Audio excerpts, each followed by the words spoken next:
मेरे प्रिय बच्चे, वो लोग जो तुम्हारे जीवन में कोई मूल्य अदा नहीं कर रहे, उन्हें अपने जीवन से दूर हटाना ही तुम्हारे लिए लाभप्रद होगा।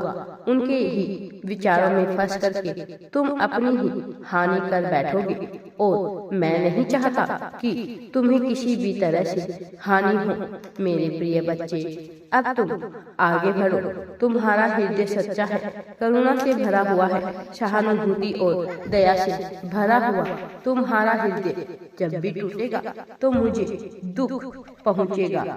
इसीलिए मैं तुम्हें दुखी नहीं देख सकता, मैं तुम्हें दुखी नहीं होने देना चाहता। मेरे प्रिय, अपने जीवन की सर्वोत्तम स्तर तक पहुंचने के लिए मनुष्य को कई कुर्बानियां देनी पड़ती है, बहुत से त्याग करने पड़ते हैं। कभी सेहत का, कभी अपनों का, कभी धन का, कभी परिश्रम का, कभी सोच का, कभी विचार का। विभिन्न प्रकार के त्याग से ही एक नए कल का निर्माण होता है।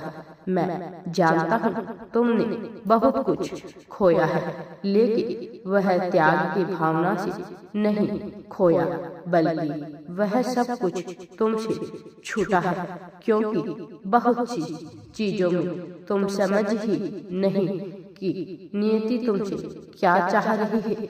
मेरे प्रिय, इसीलिए अब तुम यह समझते हुए आगे बढ़ो। अब तुम्हें सफलता मिलने से कोई भी नहीं रोक सकता है मेरे प्रिय, किंतु अब समय बदल रहा है, परिस्थितियां बदल रही है।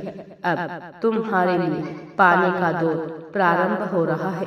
अब यह जीवन एक चक्रनुमा समय काल में चलता है। एक बार दुख की घड़ी तो एक बार सुख की घड़ी, ऐसे ही जीवन बीतता है। इसलिए बिना किसी डर और घबराहट के आगे बढ़ो, तुम्हें सफलता प्राप्त होकर ही रहेगी। मेरा आशीर्वाद सदैव तुम्हारे साथ है। राधे राधे जी।